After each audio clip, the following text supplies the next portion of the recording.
Hi, I'm Will with PowerTime Charleston, and today we're going to take a walkthrough of our Flyer 9 floating holiday. So let's start here with the electrical system. This boat requires two 30-amp power connectors. So here we have a Y splitter to connect to one 50-amp on a power pedestal.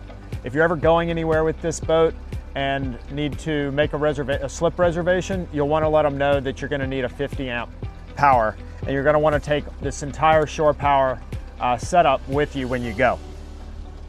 Typically on the shore power box you're going to see two breakers. One is for the 50 amp, that's going to be the dual post breaker, and the other one is for the 30 amp, and that is the single post breaker.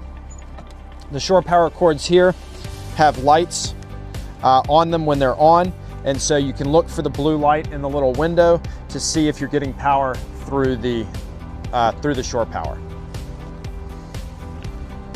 Here on the stern of the boat is where both power plugs plug in. So to remove these plugs, we're going to pinch the sides of the power cord and give it a little quarter turn, and then it will unplug from the boat.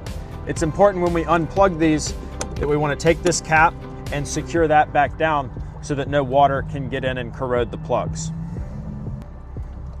To plug the boat in, we're going to unlatch the cover on the plug. We're going to line up the notches in the plug with the notches on the cord.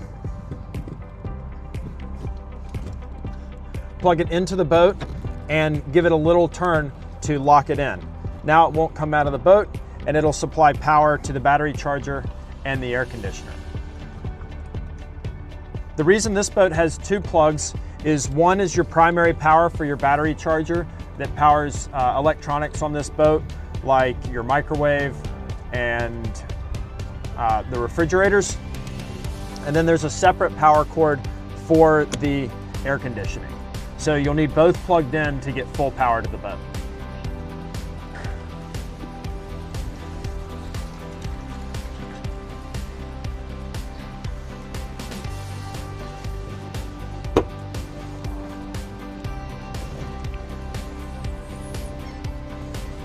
Down here in the bilge area, you're going to have your breakers for your shore power, your AC power system on the boat.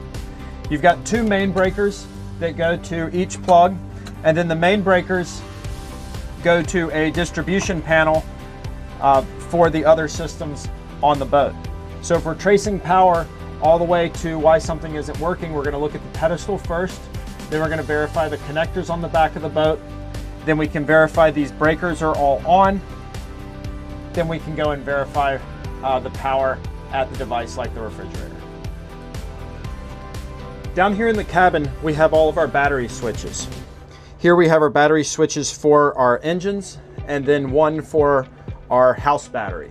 The house battery is going to power things like our refrigerators, microwaves, water pumps, electronics, and things like that.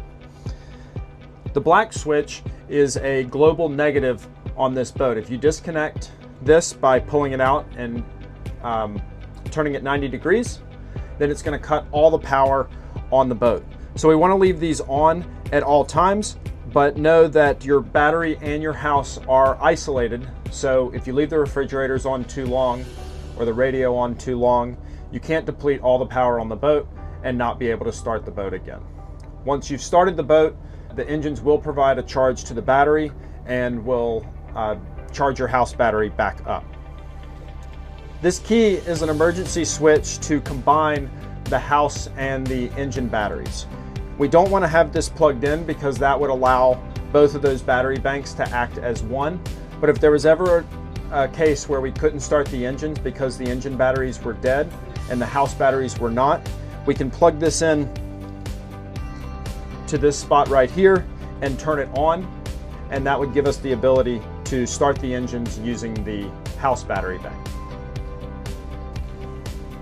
If you happen to overload the windlass while pulling the anchor up, this breaker will trip to the off position and the windlass will abruptly stop working. To reset this breaker, come down and take a look at the battery switch panel. Look for the breaker to be parallel with the water line like this, and flip it back into the on position. Always remember to use the engines when you're pulling up your anchor and not to pull the weight of the boat with the windlass. That will prevent this switch from tripping and also take better care of the windlass. Back here we have our breaker for our AC power. The AC power on this boat provides power to some of the outlets located around the boat, as well as the microwave and the hot water heater. If this was to be flipped off or trip, you aren't going to see any power on the microwave, and the normal outlets like you would see in your house will not work. To reset this, you just push that back on. Often you'll hear the microwave beep as it gets power, and you'll be able to use the plugs again. It's worth noting that the microwave and these outlets only work when you are plugged into shore power. So if you were to bring a portable coffee machine or try to charge a laptop or something like that, you'll need to be plugged in at the dock in order to do that, and then this switch will light up green and control the flow of the power.